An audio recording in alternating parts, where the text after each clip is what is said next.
পড়া শুধু পীরের হাত ধরে কে জান্নাত গেছে দেখাও আমাকে। নামাজ না পড়া শুধু উরুস মানিয়া তুমি জান্নাতে চলে যাবে, এত বড় হিম্মত তোমার? আহাম্মুল ফারাইজ হচ্ছে নামাজ। কিয়ামতে পীর সম্পর্কে জিজ্ঞেস করা হবে না কোন পীরের মুরিদ ছিলে। হাসরের ময়দানে তোমাকে জিজ্ঞেস করা হবে না তুমি মাজার গেছিলে কিনা। হাসরের ময়দানে কাউকে জিজ্ঞেস করা হবে না যে উরুসে গেছিলা কিনা। হাসরের ময়দানে কাউকে প্রশ্ন হবে না যে খিচড়া বানিয়েছিলে কিনা। হাসরের ময়দানে সর্বপ্রথম যেটা প্রশ্ন হবে সেটা হচ্ছে রোজে মাহশর যা গদাস বুয়াত আউয়ালে পুরশিস নামাজ বুয়াত। কিয়ামতের মাঠে ছেলে যখন মায়ের দিকে তাকাবে না, মা ছেলের দিকে তাকাবে না, সেই দিন সর্বপ্রথম প্রশ্ন করা হবে নামাজ সম্পর্কে। জোরে বলেন। এখন বাঙালি এত চালাক, দিল্লি থেকে একজন বাড়ি আসছে টিকিট করেন, ট্রেনে চেপে আছে, কত চালাক দেখেন।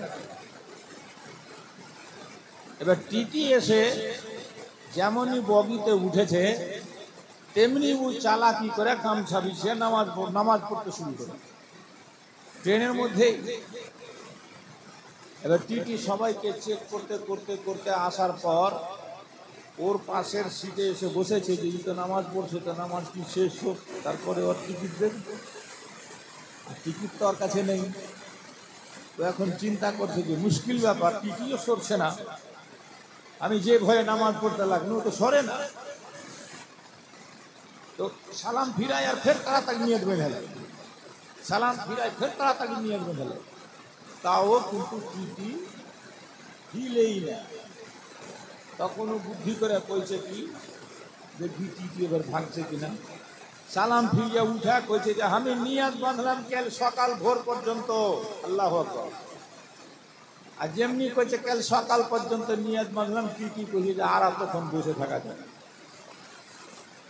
কাল সকাল না হলে নিয়াত ভাঙবে না, সালাম ফিরে গেল, বুঝে পালিয়ে গেল। বাঙালি কত চালাক। অতি চালাকের ফের গলায় দড়ি। মানুষ বলেছে না বয়স্ক লোকেরা সব জায়গাতে চালাকি করতে নেই। আপনি মনে করবেন যে আমি বাড়ি থেকে শুনে নেব চালাকি করবে, কি দরকার যাওয়ার এখানে কষ্ট করে। হ্যাঁ, এগুলোই ভুল ধারণা। এখানে ফারেস্তা এসেছে, আপনার বাড়িতে ফারেস্তা যাবে না। এখানে রহমত বর্ষিত হচ্ছে, আপনি বাড়ি থেকে হাজার শুনতে পান, আপনার বাড়িতে রহমত বর্ষিত হবে না। তাহলে এখানে আছে লাভ না লস? যেটা বলেন লাভ না লস। তো বেশি চালাকি ফের ভালো? অতিরিক্ত চালাকি। এক বাঙালি উঠেছে ট্রেনে, উঠে দেখছে যে দিল্লি, তো একটাও সিট ফাঁকা, জেনারেল বগিতে একবারে হুচা হুচি খুচা খুচি। কত চালাক। চালাকি করে ফারাক্কাতে উঠার সময় কইছে এই সাপ সাপ সাপ, মানে বগিতে সাপ। আর যেমনি সাপ শুনেছে হুড়ুমুড়িয়ে সব নেমে ভাগতে শুরু করে অন্য বগিতে চলে গেছে। কইছে বাপরে, এই বগিতে থাকা যাবে না, সাপ যখন আছে। তখন আরামসে দম ফেলা কইছে এইবার মজা হয়েছে। হ্যাঁ, আর জেনারেল বগিগুলো তো সব পিছনে থাকে, আর নাহলে সব আগে থাকে, সব পিছনে ছিল। খবর চলে গেল রেলওয়ে ডিপার্টমেন্টের সুপারভাইজার যারা আছে, যারা বড় বড় অফিসার আছে, যে এই বগিতে নাকি বিষাক্ত সাপ আছে। আর কিন্তু সিটে উঠে লম্বা হয়ে ছুটে গেছে, আর তো কেউ নেই, অনেকটাই সিটটা নিয়ে চলে গেছে। মেলাক্ষণ ট্রেন দাঁড়িয়ে থাকার পর কি করব, সাপ যখন খুঁজে পেলে না, জিআরপি সিআরপি সব ফেল, তখন সিদ্ধান্ত হলো সাপ যখন খুঁজে পাওয়া যায় না, তো বলা যায় না যদি সাপ থাকে আর কেউ চাপে আর কেটে নেই, এই বগিটা কেটে আলাদা করে, এই বগিটা বাদ, এটা থাক। বগি ফারাক্কাতে থেকে গেছে, ট্রেন চলে গেছে। এই বেদম সীতা আছে সারা। যখন সকাল হয়েছে, তো সকালে যে ওই যে চালে চালে করে আসে না, সকাল সব চা বিক্রি করতে, কেউ কেছে বাদাম নিয়ে, কেউ কেছে চালে। তারা করতেছে ভাই গাড়ি দিল্লি পৌঁছেছে, দূরে ছিলেন পাটনা, তো আসবে পাটনা, তুমি ফারাক্কাতেই আছো। ফারাক্কাতে মানে কেন শুনো নি, এই বগিতে মধ্যে সাপ ঢুকে গেছিল। ওই জন্য সিদ্ধান্ত নিয়েছে রাত্রে রেল আধিকারিকরা এই বগিটাকে কেটে আলাদা করে, কেটে আলাদা করতে বেশি চালাকি করতে গেছিল। ওই জন্য গলায় দড়ি পড়েছে, যেখানকার ওখানে বেশি চালাকি ভালো না। দিন ধর্মের ব্যাপারে মহাব্বতটাই হচ্ছে সবথেকে বড়। আল্লাহ রসুলের কথা যেখানে হয়, কোরআন হাদিসের বাণী যেখানে হয়, বুজুর্গানের দিনের পাক কদম যেখানে পড়ে যায়, আজ সত্যি কসম খোদার বলছি, ধন্য ইমামনগরের মাঠে। একজন আওলাদ রসুল বসে আছেন, আর হুজুর তাজুল আউলিয়া আসছেন, কিছুক্ষণের মধ্যেই ঢুকে যাবেন ইনশাআল্লাহ। আমার পরে পরে ওনার বক্তব্য হবে, বয়ান হবে, কিছু না হলে হাত তুলে দেওয়া হবে। এটাই কম বড় কথা নয়। রাসূল পাকের বাগানের ফুল, যাদের দেহে আমার নবী পাকের রক্ত ধারা প্রবাহিত, যে নবী ছাড়া আমাদের কাউরির কোনো গতি নেই, তার আওলাদ আমাদের মাঝে বিরাজমান। আমরা কতগুলো ভাগ্যবান ভাবুন। শুনেছেন বারবার, কবি লিখেছে, নবী ছাড়া জান্নাত পাবে না,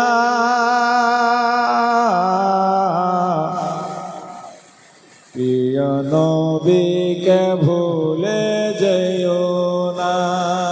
সুবহানাল্লাহ, জোরে সবাই সুবহানাল্লাহ। হাত উঠে বলুন তো, ইয়া রাসূলুল্লাহ, ইয়া রাসূলুল্লাহ। আমার সাথে বলবেন, প্রিয় নবীকে ভুলে যেও না। নবী ছাড়া জান্নাত পাবে না, প্রিয় নবীকে ভুলে যেও না। জোরে জোরে, প্রিয় নবীকে ভুলে যেও না। আল্লাহ তাআলা বলেন কোরআনে, যায় আছে আসমান ও জমিনে, আল্লাহ তাআলা বলেন কোরআনে, যায় আছে আসমান ও জমিনে, সবই কিছু তোমার জানা, প্রিয় নবীকে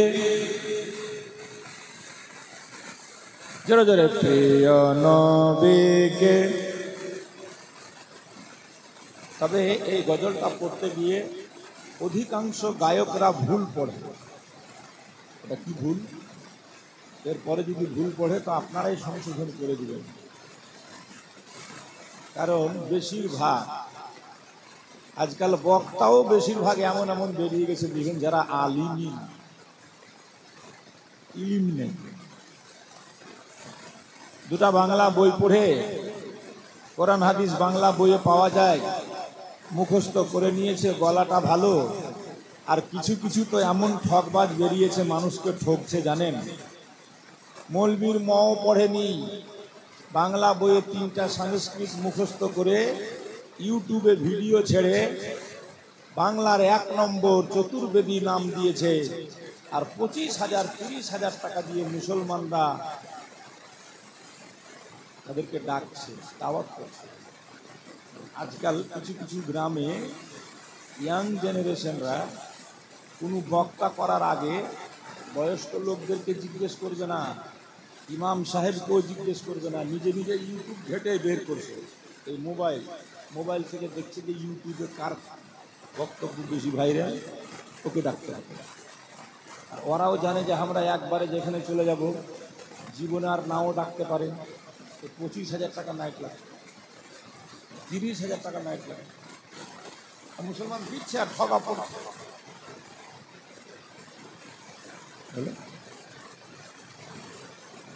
শুধু মোবাইল দেখে সব কাজ করার চেষ্টা করবেন না। যাদেরকে জানেন, যাদেরকে চিনেন,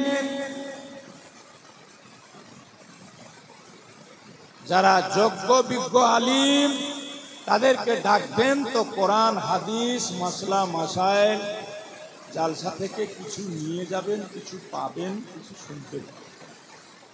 আর না হলে খালি চেষ্টা কাহিনী শুনবে। আল্লাহ তৌফিক দেন আপনাদেরকে, সকলে বলুন আল্লাহ। ভুল পড়ে বেশিরভাগ গায়কেরা, সেটা কি বলে? আল্লাহ তাআলা বলেন কোরআনে, যা আছে আসমান জমিনে সবই কিছু তোমার অধীনে। যদি কেউ প্রশ্ন করে যে সবই কিছু তোমার অধীনে, এই কথাটা বললে আর পিছনে দলিল, দলিল দিতে পারবে না।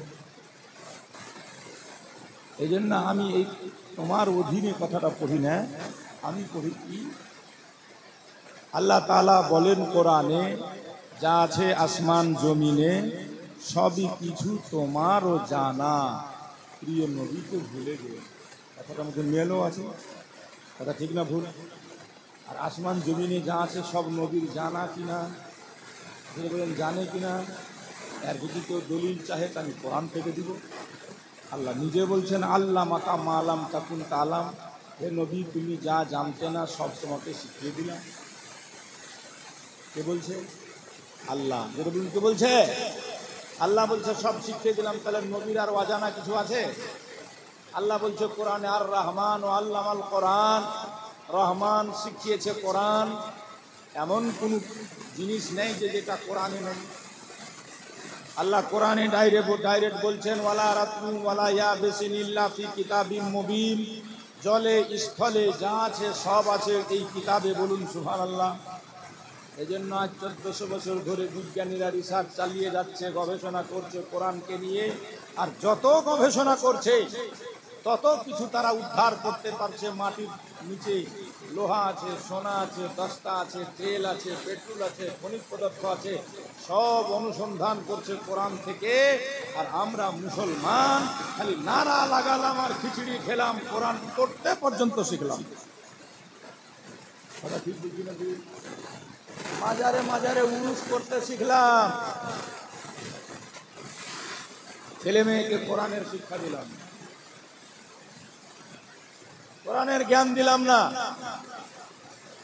যে জ্ঞান সম্পর্কে কোরআন নাজিল হওয়ার সময় বলেছিল, ইকরা, পড়ো, জ্ঞানী হতে চাও পড়ো, আকাশে উঠতে চাও পড়ো, মন্ত্রী হতে চাও পড়ো, নেতা হতে চাও পড়ো, সমাজ গঠিত করতে চাও পড়ো, সংসার চালাতে চাও পড়ো।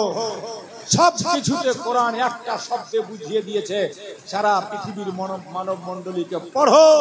এই জন্য আমার নবীও শিক্ষার উপরে এত গুরুত্ব দিয়েছিলেন। নবীজি বলেছেন, উতলুবুল ইলমা ওয়ালাউ কানা বিসসিন, যদি চীন যেতে হয় তবুও যাও, বিদ্যা অর্জন করো, শিক্ষা নাও। বলুন সুবহানাল্লাহ। সবচাইতে এখন বেশি অশিক্ষিত হচ্ছে সুন্নিরা। কথা ঠিক বলছি না?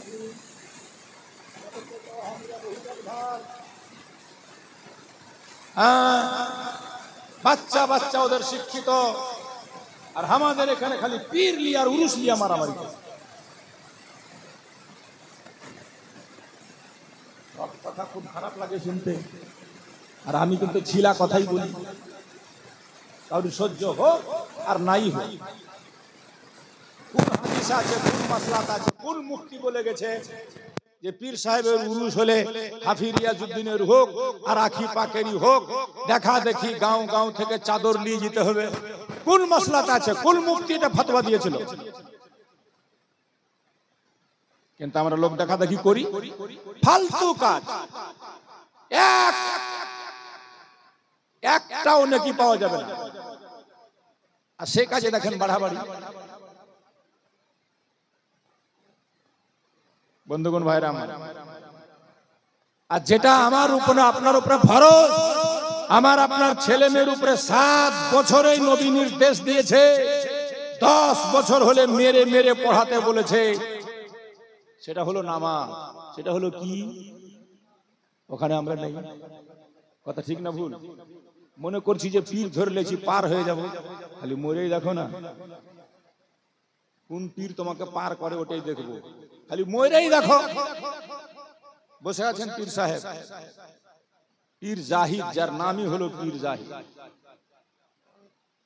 আওলাদে নবী বসে আছেন, ওনার সামনে বলছি নামাজ না কি সম্পর্কে?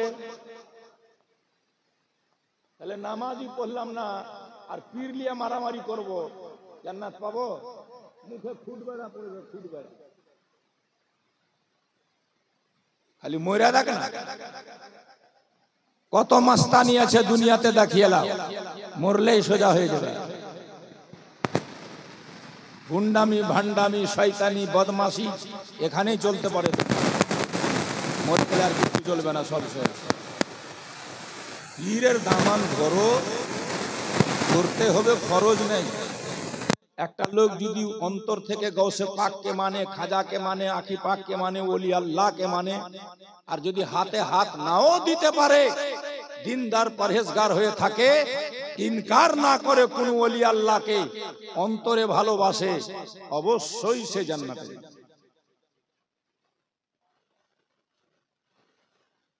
আর নামাজ ছেড়ে দিয়ে পীরের মুরিদ হয়ে গেছি, খালি উরুসে যেতে পারলে বাস কাম, মনে করলাম জান্নাতি হয়ে গেলাম, অত সহজ কথা নয়। উরুসে যাওয়া ফরজও নয়, ওয়াজিবও নয়, সুন্নাত নয়। আর নামাজ পড়া ফরজ, নামাজ পড়া, রোজা রাখা, যাকাত দেওয়া ফরজ। কটা লোক যাকাত দিয়েছেন ঠিকভাবে রমজান মাসে বা যে কোনো মাসে? কটা লোক যাকাত দিয়েছেন হিসাব করে বলুন তো আমাকে, অন্তরে হাত রেখে, যে হ্যাঁ মাওলানা আমি এবার একদম আলিমকে ডেকে ইমামের পাশে বসে নিজের ব্যবসার হিসাব বসে একদম পাই পাই করে যাকাত দিয়েছি। একটা লোক দেখান আমাকে। যে যাকাত দেয়নি তার নামাজ হবে না, যে যাকাত দেয়নি তার হজ হবে না। মানুষকে দেখানো মক্কা মদিনা হজ করতে যাচ্ছেন, আপনার হজ করতে যাওয়ার আগে যাকাত খরচ হয়েছিল, আপনি যাকাত আদায় করেননি, হারাম খেয়েছেন, আপনি হারামখোর। হারাম খেলে ব্যারাম হবে। অনাবৃষ্টিতে মানুষ ভুগছে, হাদিসে পাকে আছে যখন মানুষ যাকাত দিবে না, ওসুর দিবে না, অনাবৃষ্টি হবে, কাহাত সালি হবে, দুর্ভিক্ষ দেখা দিবে, ফসল নষ্ট হয়ে যাবে। আজ হচ্ছে কি হয়নি? কদিন আগের খবর, আসানসোল বর্ধমানে শুধু বাতাস উঠলো, বৃষ্টি নেই, আর এমন কিছু পাথরের মতো আওয়াজ করে উপর থেকে পড়ছে, ছাদ ফুটা, টিনের ঘর সব চুরমার। আল্লাহ না করুক আমাদের উপরে পড়ে যায়। তবে আমরা খুব যে ভালো মানুষ, নেককার, জি না। কি নেকি করি আমরা, কি এমন নেকি আছে আমাদের মধ্যে? বাবাজি ভাইরা, যে নামাজ পড়তে পড়তে আমার আপনার নবীর পা ফুলে গেছে, পা ফেটে গেছে, রাসূলুল্লাহর পা দিয়ে রক্ত বেরিয়ে গেছে, যেই নবী মাসুম, যদি নামাজের গুরুত্ব না থাকতো বাবা, নবী পাক পড়তো না।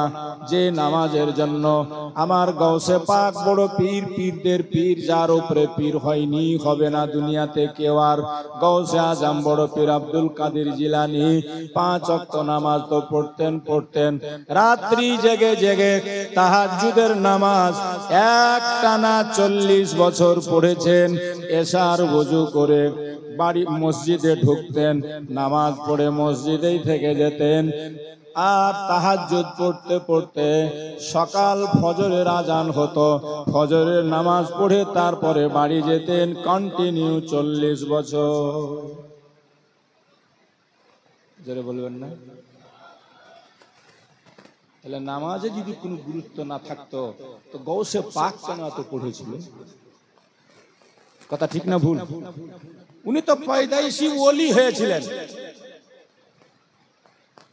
আর আমরা আমাদের আচার বিচার ব্যবহার নিজেরা নিজে যদি বিচার করি যে আমি কতটা ভালো মানুষ, তাহলে নিজেই বুঝতে পেরে নেবেন আপনি কতটা নেকি করেছি, আমি নিজেই বুঝতে পারবেন।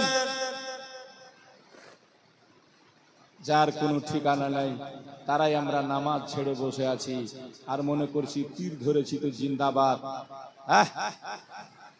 মা খেতে পাই না, বাপের ওষুধের পয়সা দেই না, আর পীর সাহেবকে আমি 5000 টাকা নজরানা দিয়ে দিলাম, তো ভাবছি যে আমি জান্নাতি। খালি তুই মইরা দেখ না।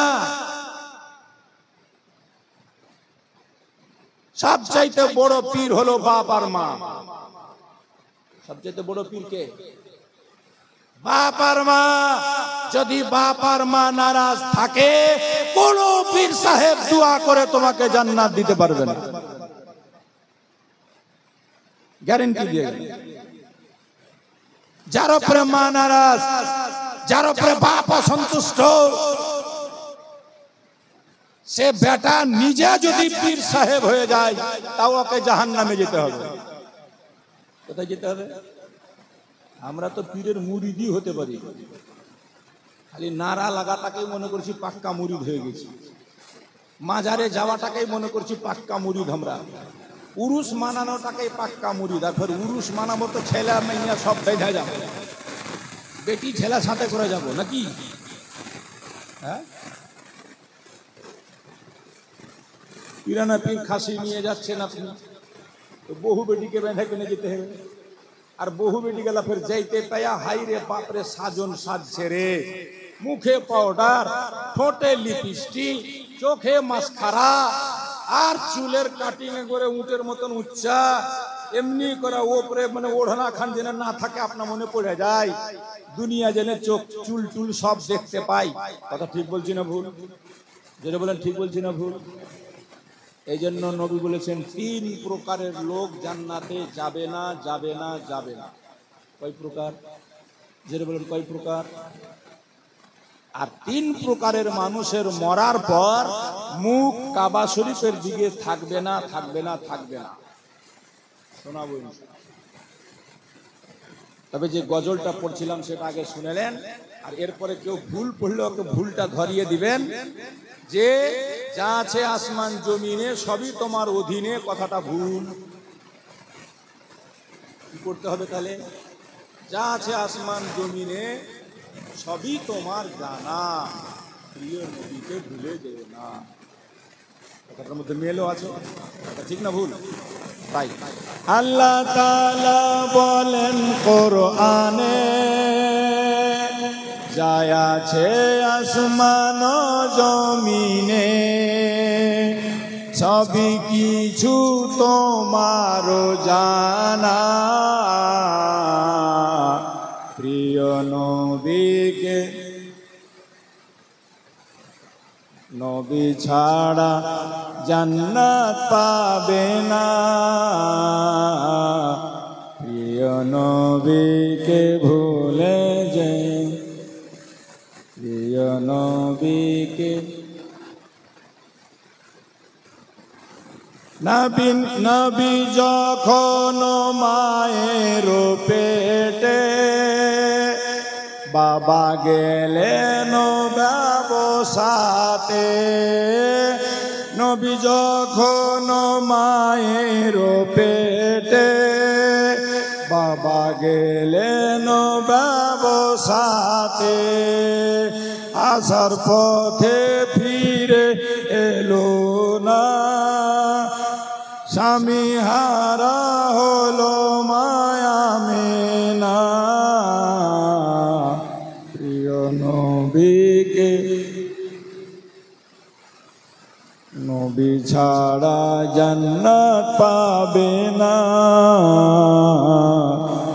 প্রিয় নবীকে ভুলে। আল্লাহুম্মা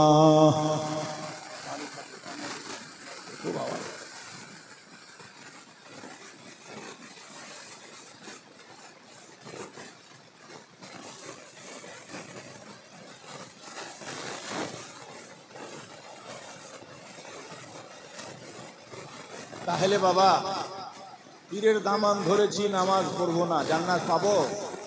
এই জোরে বলেন পাবো? নামাজ পড়তে হবে কি হবে না? রোজা রাখতে হবে কি হবে না? যাকাত দিতে হবে কি হবে না? বাবা মায়ের সেবা করতে হবে কি হবে না? ना खाली पीर पीर पीर का दामन नहीं छोड़ेंगे, पीर का दामन नहीं छोड़ेंगे, बस पार हो जाएंगे कखनो ना। पीर काज दिबे तखनी नामाजो पढ़ेছি, ईमानदारिर सहित चलेছি, जाकातो दिएছি, बाप माके भालोबेसेছি, এর মধ্যে যদি আমার কোনো ভুল ভাল থাকে তাহলে পীরের হাতে হাত দিয়ে দিয়েছি, আমি ওই রোগটাকে ফেলতে পারবো। তখন পীর কাজ দিবে, আর সব ছেড়ে পীর পার করবে, ভুল ধারণা। কোন পীর সাহেব পার করবে না। আর নামাজের যদি গুরুত্ব না থাকতো, তাহলে নবী পাক কেন পড়তো, গৌসে পাক কেন পড়তো? আমরা যে ইমামের মাননেওয়ালা ইমামে আজম আবু হানিফা, তিনি কেন 40 বছর ধরে এক ওযুতে টানা সারা রাত নাফিল নামাজ পড়তো? কি দরকার ছিল? অত বড় ইমাম, 6 লক্ষ হাদিস যার মুখস্থ ছিল। আমাদের মতো মুলবিকে 6টা হাদিস কেউ জিজ্ঞেস করলে বলতে পারবো না। 6 লক্ষ হাদিসের হাফিজ ছিলেন ইমাম আজম আবু হানিফা। গোটা কোরআনের হাফিজ ছিলেন।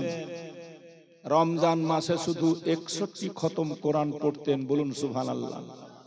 আমাদের বাড়িতে আমরাও পড়ি না। গোটা রোজাতে হয়তো 1 খতমও পড়ি না, গোটা বছরে 1 খতম পড়ি না। রমজান মাসে শুধু 61 খতম কোরআন পড়তেন। কেন? উনি কি পীরের মুরিদ ছিলেন না? কি দরকার ছিল এত আমল করার? তাহলে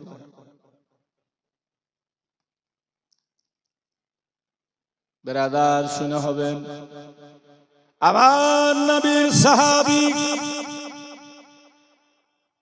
রাসূলুল্লাহর পিছনে নামাজ আদায় করতেন। 1 ওয়াক্ত নামাজের জামাত ছাড়তেন না। নামাজ পড়ছেন নবীর পিছনে, তবে সাহাবীটা বড় গরীব। সাহাবীটা বড়, জোরে বলেন, সাহাবীটা বড়। এত গরিব, এত গরিব। স্বামী স্ত্রী 2 জনা, পড়ার কাপড় ছিল শুধু 1 খানা। ফজরের নামাজ পড়ে দোয়া করে না, মারে টাপ ছুটে যায় বাড়ি। সাহাবীরা দেখতে পেয়ে অবজেকশন করলো নবীর দরবারে, ইয়া রাসূলুল্লাহ, ইয়া হাবিবাল্লাহ, নবী গো, আপনার অমুক সাহাবী আমাদের ভাই, জানি না কি হয়েছে, ফজরের নামাজে দোয়া করে না, সালাম ফেরাবা মাত্র উঠে মসজিদ থেকে বেরিয়ে যায়। আমার নবী কি জানে না? নবী তো সবই জানে। তারপরে নবী তো যাকে কোনোদিন জিজ্ঞেস করেনি। সাহাবীরা প্রশ্ন তুলল, আমার নবী বললেন, ঠিক আছে, আজকে তাকে দাঁড়িয়ে যেতে বলবা। ফজরের নামাজ পড়া হলো, সেই সাহাবীকে সাহাবীরা দাঁড়াতে বলল। আল্লাহর নবী জিজ্ঞেস করলো, বাবা বলো, ফজরের নামাজের পর তুমি দোয়া কেন করো না? দোয়া না করে মসজিদ ছেড়ে বাড়ি কেন চলে যাও বলো? সাহাবী রাসূল বলেছিলেন, ইয়া রাসূলুল্লাহ, ইয়া হাবিবাল্লাহ, নবী গো, আমি আপনার একজন এমন গরিব সাহাবী গো নবী, আমি আর আমার বিবি পড়ার কাপড় মাত্র 1 খানা। ইয়া রাসূলুল্লাহ, বাড়িতে 1 বুক গর্ত করে বিবিকে গর্তের মধ্যে উলঙ্গ বসিয়ে এসেছি কাপড় পরে আপনার পিছনে ফজরের নামাজ আদায় করার জন্য। নবী গো, আমি দোয়া করি না এই জন্য যে দেরি হয়ে যেতে পারে, ফজরের টাইমটা শেষ হয়ে যাবে, এই জন্য নামাজ শেষ হয়ে আমি দৌড় মারি, দৌড় দিই, আর গিয়ে কাপড় খুলে বিবিকে পড়াই, আমি গর্তে ঢুকে যাই।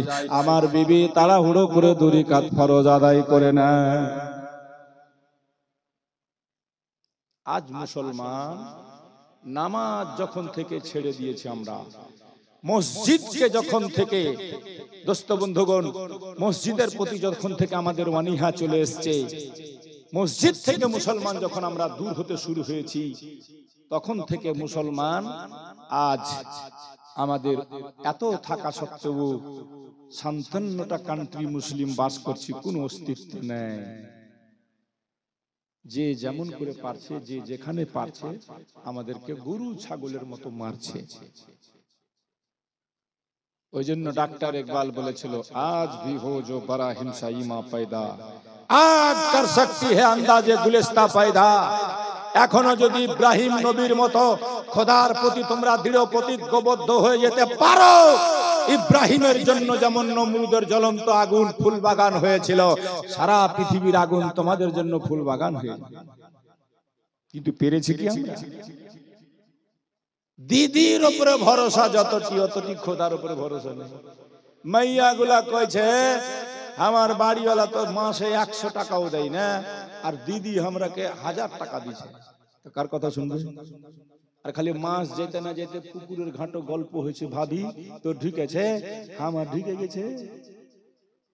আর ঢুকতে নাই, দৌড়াদৌড়ি শুরু করে দিয়েছে, খালি ওই সেন্টার গুলাতে টাকা উঠে বেরগেনে, সিএসজি গুলাতে দেখে লাইন দিয়ে একদম করছে ফুর্তি উঠানালে টাকা ফের পেলে ঘুরে চলে যাবে বলছে।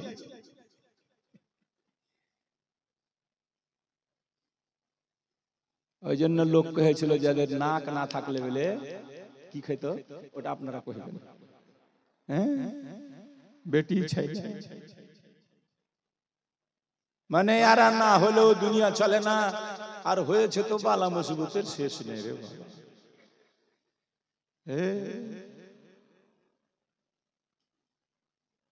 একটা বেটি ছেলের স্বামীর সাথে ঝগড়া করছে, মানে ঝগড়া করতে করতে রাস্তায় চলে এসেছে। তো লোক কইছে আগে ফালনার মা ছেড়ে দে, কি করবি, তোর বাড়িওয়ালা, তোরই তো ফের স্বামী, কি করবি, ছেড়ে দে। কইছে ছেড়ে দিলু, তবে আমার যদি দোষ হয় তা আমি যেন বেওয়া হয়ে যায়, আর যদি ওর দোষ হয় তো ও যেন মরে যায়।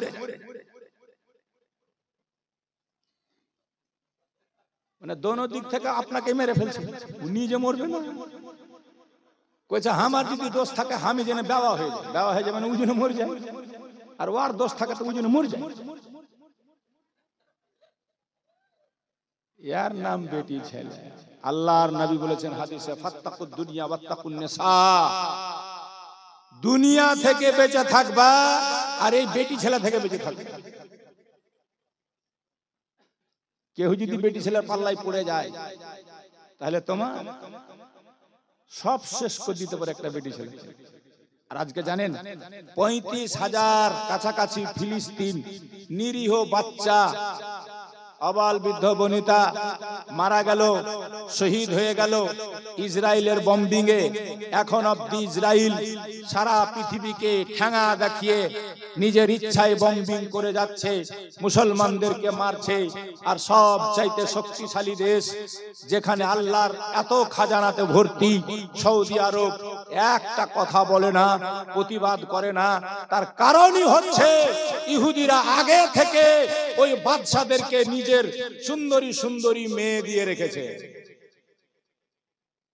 বুঝতে পেরেছে? কেউ ইহুদির জামাই হয়ে আছে তো কেউ ইহুদিদের বহনু হয়ে আছে। এই জন্য ইহুদিদের বিরুদ্ধে সৌদি আরব কোনো পদক্ষেপ গ্রহণ করছে না। নচেত সৌদি আরব যদি শুধু তেলটা বন্ধ করে দেয় তাহলে আমেরিকা আর আপনার ইসরায়েলের কোনো শক্তি চলবে না। কিন্তু এখন পর্যন্ত দেখছেন এত কিছু হয়ে যাচ্ছে, একমাত্র ঈমান তাদেরকে এই অবধি টিকিয়ে রেখেছে। বলুন সুবহানাল্লাহ। কি আছে তাদের কাছে? নিরীহ তারা মেরে যাচ্ছে, কিন্তু এখন পর্যন্ত ইসরায়েল জিততে পারে। আল্লাহ বলেছেন ওয়ালা তাহনু ওয়ালা তাহিনু ওয়ালা তাহজানু ওয়া আনতুম লা আলাউনা ইন কুনতুম মুমিনিন। তোমরা ঘাবড়িয়ে যেও না, তোমরা চিন্তিত হয়েও না, তোমরাই জয়লাভ করবে। শর্ত একটাই যে তোমরা পূর্ণ মুমিন হয়ে যাও। পূর্ণ কি হয়ে যাও? আর আমি এমনই মুমিন যে পীর কা দামান नहीं छोड़ेंगे, নামাজ কभी नहीं पढ़ेंगे। আমি মুমিন হলাম না বেঈমান হলাম? এরকম মুমিন আল্লাহ দেখতে চাই না। এজন্য নামাজটাকে কায়েম করুন। ছেলে মেয়ে সবাইকে বলুন নামাজ কায়েম করবে, মেয়েদেরকে পর্দায় রাখুন, পশিদায় রাখুন। আমি বলেছি 3 প্রকারের লোক যাবে না জান্নাতে। কয় প্রকার? নবী পাকের হাদিস, 3 প্রকারের মানুষ যাবে না জান্নাতে। এক, যার সাবালিকা বেটি ঘর থেকে বের হয় বেপর্দা, মাথায় পর্দা নাই, চুল দেখা যায়, দুল দেখা যায়, গলা দেখা যায়, হার দেখা যায়, রূপের বাহার দেখা যায়। বাপ নিষেধ করে না, বাপ পর্দার জন্য কড়াকড়ি করে না, সেই বাপ মেয়েটার কারণে জান্নাতে যাবে না, যাবে না, যাবে না। বলুন সুবহানাল্লাহ। বাপ যদি হজ করে সব মরে আর বেটি বেপর্দা ঘুরে, ওই বেটির কারণে বাপকে জাহান্নামে যেতে হবে। এখানকার মেয়েরা বেপর্দা হয়তো কেউ ঘুরে না, এখানে খুব ভালো আছে। মৌলানা হামিদুল আপনাদের ইমাম বলছে যে না খুব ভালো, সবে পর্দাতে থাকে। এরা কোনোদিন হাট বাজার টাজার যায় না, ঈদের সময় মার্কেটিং ফার্কেটিং করে না নাকি? মেলাও ঘুরে নেয়, খুবই ভালো একদম। তাহলে এরা কোন উরুস টুরুসও যায় না, আশা করছি বাড়ি থেকে বের হয় না। হ্যাঁ, জালসাতে বসে আছে, ওর আওয়াজ যদি পুরুষের কানে আসে তো গুনাহে কবিরা, বড় গুনাহ নিয়ে বাড়ি যাবে। মেয়েদের মশলা, নামাজ পড়া তো 5 ওয়াক্ত ফরজ, মেয়েটাকে পর্দা করা 24 ঘন্টা ফরজ। আর এই মেয়েটা গিয়ে মেলাতে ঘুরছে, বলেন। যখন ঈদের সময় আসে আমি 10-12 দিন আগে থেকে কালিয়াচক আর আসি না। এবার আমার ব্যাংকের অ্যাকাউন্ট আছে কালিয়াচক, বহুদিন আগে ছাত্র জীবনে বুঝু করেছিলাম না কি, তখন মনে হয় না, প্রথম যখন জীবনী করতাম আপনাদের এলাকায়, একটা অ্যাকাউন্ট খোলা ছিল, অ্যাকাউন্টটারই ওই এটিএমটা বন্ধ হয়ে গেছে, তা আসতে হলো বাধ্য হয়ে। ঈদের কদিন আগে তা হাইরে বাপরে বাপ, কালিয়াচকের রাস্তাটা এদিকেও পার হওয়া যায় না, ওদিকেও পার হওয়া যায় না, আর অধিকাংশ মানে 90% শুধু বিটি ছেলে। এইগুলা বেটি ছেলে কুণ্ঠেকার যে ছিল আল্লাহ জানে, আপনাদের দিককার কেউ যায় তাই না? এদিকার বউ বেটারা কেউ যায় না, যা প্রয়োজন হয় স্বামীকে বলে, ওরা এনে দেয়, এটাই তো নিয়ম। এভাবে মানছে তো আল্লাহ জানে, এভাবে মানায় এখানকার বেটি ছেলেদের। এক, যার সাবালিকা বেটি বেপরদা হয়ে রাস্তায় বের হবে, বাপ জানা সত্ত্বেও নিষেধ করবে না, নবীর হাদিস, সেই বাপ জান্নাতে যাবে না। 2, যার স্ত্রী বেপরদা হয়ে রাস্তায় বের হলো, হাটে ঘুরে, মাঠে ঘুরে, মার্কেটে ঘুরে, বাজারে যায়, স্বামী পর্দার জন্য কড়াকড়ি করে না, সেই স্বামী হাজি হোক, মৌলবি হোক, নামাজি হোক, জান্নাতে যাবে না। তাহাজ্জুদ পড়নেওয়ালা হোক, জান্নাত পাবে না, বিবির কারণে তাকে জাহান্নামে যেতে হবে। 3, নবী বলছেন আরিয়াতুন কাসিয়াতুন মাইলাতুন মুমিলাত, যে মেয়েরা এমন শাটিং শুটিং ফিটিং কাপড় পরে আর সেজে গুজে রাস্তা ধরে, অপরকে নিজের দিকে আকর্ষণ করার জন্য, আকৃষ্ট করার জন্য, হাতে বাড়কা মোবাইল, গলাতে লেপটেছে ওই আপনার ওড়না খান, আর স্টাইল করে বেরিয়েছে, যাবে দারগা, যাবে মালদা, যাবে কালিয়াচক, আর সেজে গুজে ঠোঁটটা লাল, আর মানুষকে দেখাচ্ছে নিজের হাল। এই মেয়েদের সম্পর্কে নবী বলছেন দলে দলে এরা যাবে জাহান্নামে। আপনাদের এই দিককার এরকম মেয়ে নাই, আশা করছি সব বের হলে পর্দা করে বের হয়, তাই না?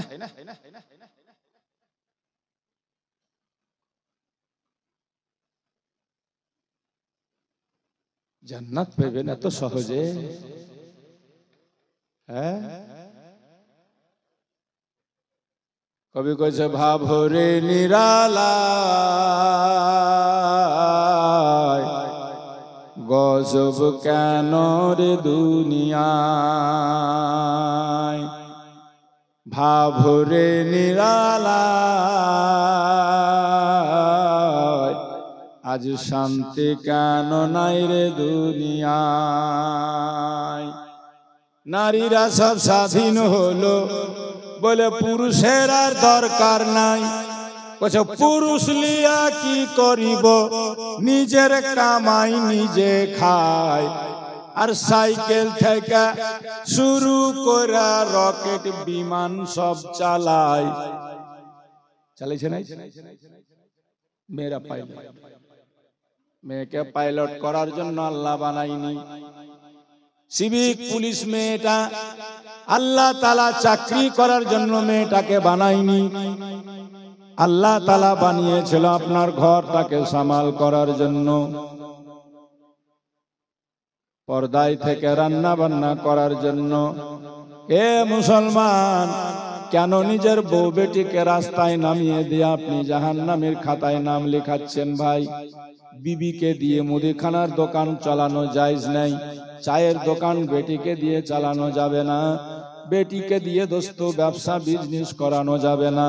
হ্যাঁ, মেয়েরা দোকান করতে পারে, বাজার করে এনে আপনি দিবেন, ঘরের মধ্যে সে নিজের মেয়েদের জামা কাপড় বিক্রি করবে, মেয়েদের গয়নাগাঠি বিক্রি করবে, অনলি ফর মেয়ে ছাড়া কেউ অ্যালাউ নাই।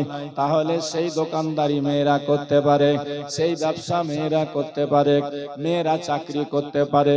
হয় শিশু বাচ্চাদের স্কুলে শুধু মেয়ে স্টাফ থাকবে, আর না হলে এমন স্কুলে যেখানে সব স্টাফ মেয়েরাই থাকবে, তাহলে সে মেয়েটা চাকরিও করতে পারবে।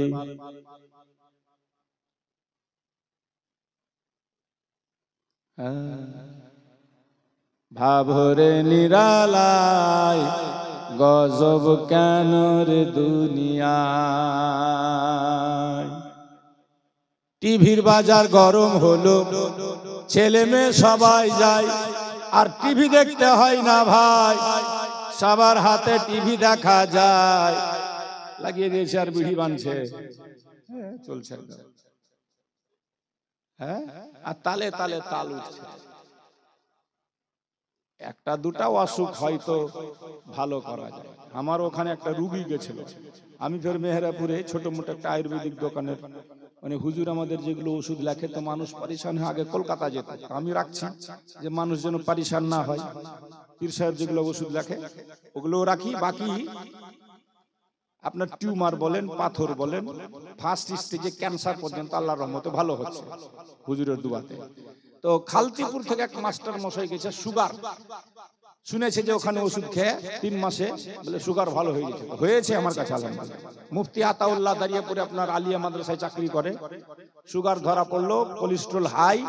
আমি বললাম যে আপনি একটা অ্যালোপ্যাথিক খাবেন না ভাই, কারণ অ্যালোপ্যাথিক খেয়ে আর হবে না, বহুদিন লেগে যাবে। তো খাইনি, 3 মাস বিশ্বাস করে ওষুধ খেলো, একদম এখন সুগার আর নাই, নীল হয়ে গেছে।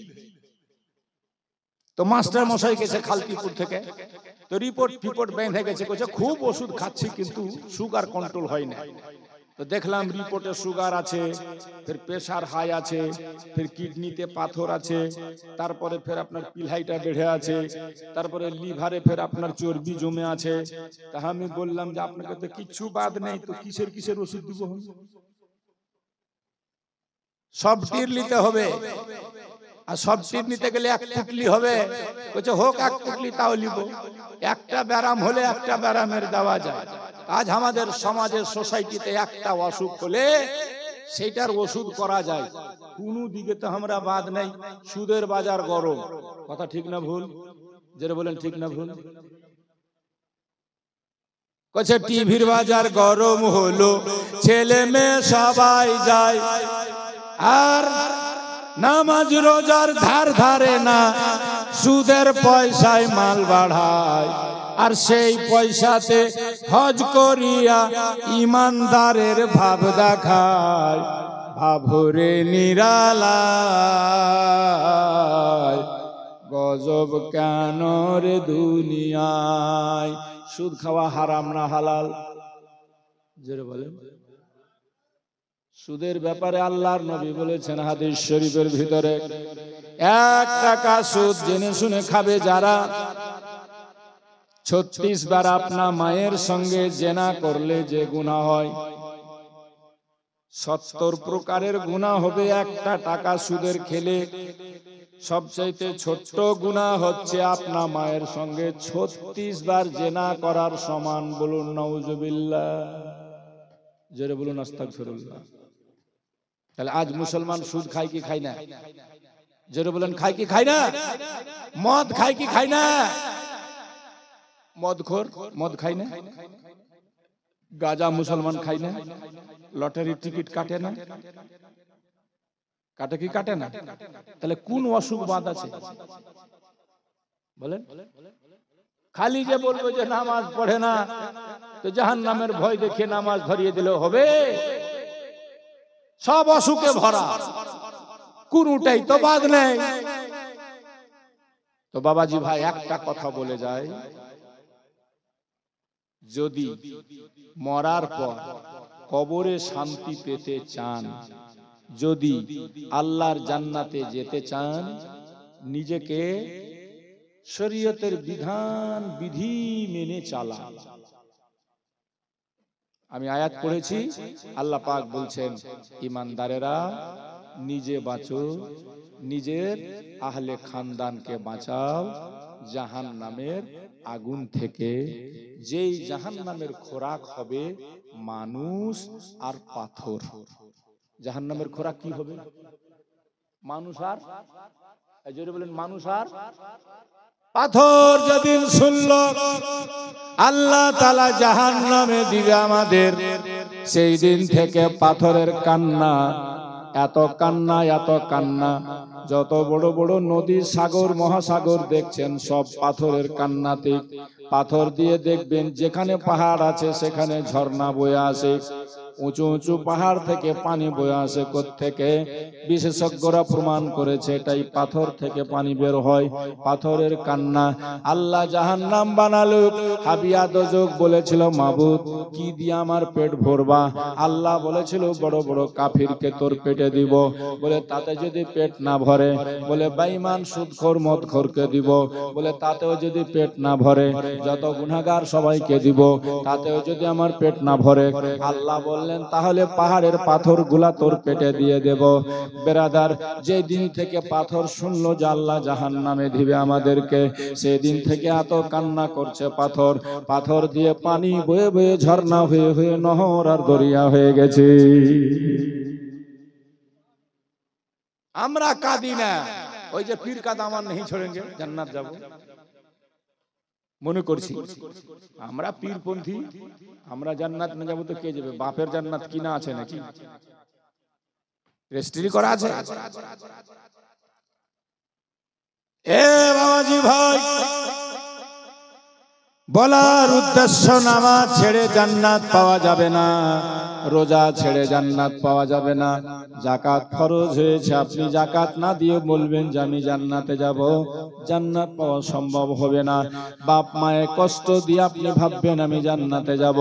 যে বাপ মা সম্পর্কে আল্লাহ পাক কোরআনে বলছেন, ওয়ালা তাকুল্লাহুমা উফিন ওয়ালা তানহারহুমা ওয়া কুল্লাহুমা কওলান কারীমা। তোমার বাপ মা বয়স্ক হয়ে গেছে, বুড়ো হয়ে গেছে, হাঁটতে পারে না, ঘরে পেচ্ছাপ পায়খানা করে দেয়, তবু তুমি উপ শব্দ পর্যন্ত বলতে পাবা না। এমনকি ফোকায়ে কেরাম লিখেছেন, তোমার বাপ মা যদি বিছানায় পায়খানা করে দেয়, তোমার দায়িত্ব সেটাকে পরিষ্কার করার। তুমি ঘরের মধ্যে যাবে, মুখে কাপড় পর্যন্ত বাঁধতে পারবে না, নাকটা বন্ধ করতে পারবে না। কারণ তুমি যদি নাকটা বন্ধ করে মুখ বেঁধে ঘরের মধ্যে যাও, তোমার বাপ মায়ের মনে দুঃখ হয়ে যাবে, আঘাত পেয়ে যাবে। আহারে, আজ আমি অচল হয়ে গেছি, বিছনায় পায়খানা করে ফেলেছি, তাই আমার ছেলেকে কত ঘৃণা মনে হয়, মুখ থেকে আসছে, নাকটা বেঁধে আসছে। এই জন্য বাপ মাকে কষ্ট হয়ে যেতে পারে, তাই বলা হয়েছে মুখে কাপড় পর্যন্ত বাঁধা চলবে না।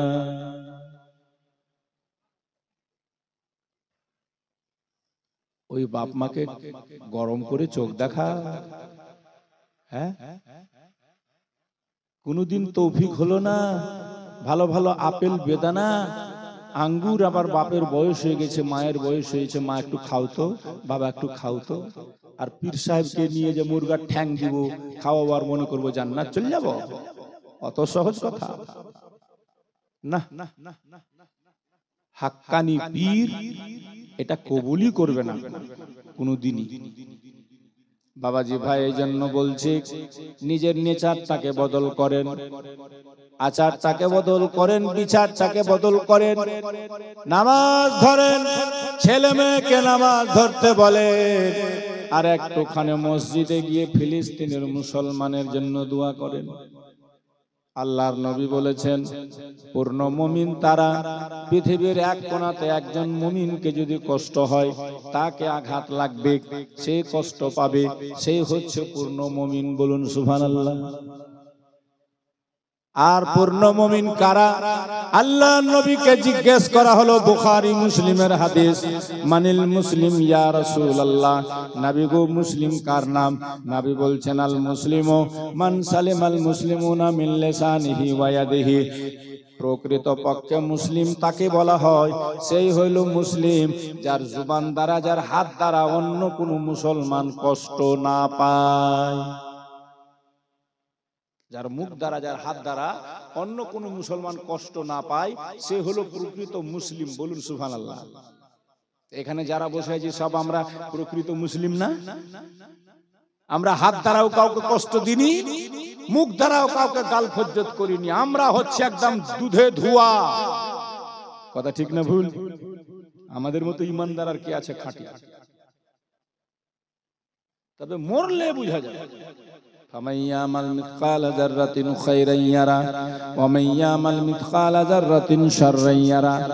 বিন্দু পরিমাণে তুমি যদি অপরাধ করে থাকো তারও জবাব তোমাকে দিতে হবে, আর বিন্দু পরিমাণে নেকির কাজ যদি করে থাকো তারও বদলা তুমি পাবে। হযরতে ঈসা আলাইহিস সালাম একটা রাস্তা ধরে হেঁটে যাচ্ছেন। ঈসা নবী, যার মায়ের নাম ছিল মারিয়াম, বাপের নাম কি বলেন দেখি? জোরে বলেন।